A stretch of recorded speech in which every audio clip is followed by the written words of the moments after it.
How to measure and install an internal sliding secure view security door to a Robin Brown OX sliding door. Refer to our track setup video to see how this was done. Measure the width of the door from the receiver channel to the rear edge of the glass door mullion. Measure the top, middle and bottom widths to check squareness. This door is not too bad for an old door, with 1,226 mm across all widths.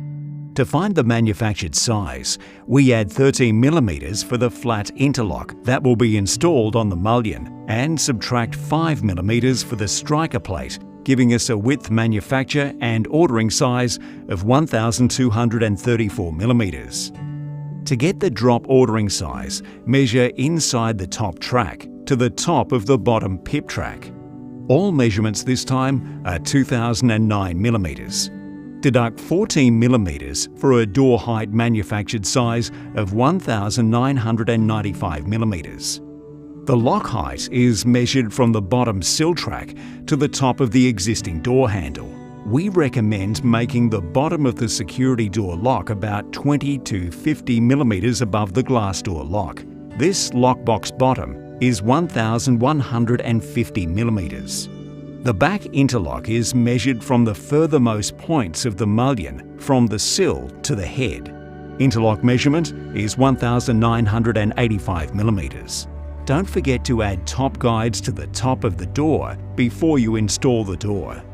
Carefully lift the door into the top track, pressing the top wheels onto the top track's pip, and then lift bottom wheels onto the sill track. Adjust bottom wheels to align the security door frame with the glass door's receiver channel. After you've installed the door cylinder and faceplates, engage the lock by activating the closing mechanism inside the center lock. Insert the top and bottom striker plates.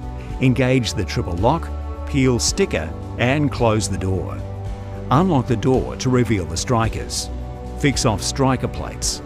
Tip 1 mm higher to compensate for the striker clearance. Repeat the previous step for the center striker and fix off with screws.